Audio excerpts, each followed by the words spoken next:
2/10 रोजी नवरात्र उत्सव मिरवणूक संपल्यानंतर परत जाताना माघारी जाताना एक गुन्हा दाखल होता। सदर गुन्ह्यातील एक आरोपी नॉडी त्याच वेळी अरेस्ट केलेले होते। त्यातील 3 जण, त्यापैकी सागर संजय सुराडकर उर्फ पिकाचू, सिद्धार्थ उर्फ सिद्धू खरात आणि सोनू उर्फ गपलती आयरे यांना रात्री ताब्यात घेतलेले असून त्यांना सदर गुन्ह्यात अटक करण्यात आली आहे।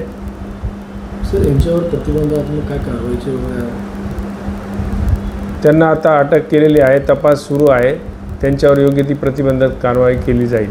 सर, ह्या गुन्ह्यामध्ये काय हत्या वगैरे आपण काय या सदर गुन्ह्यात दगड आणि काठी वापरली होती।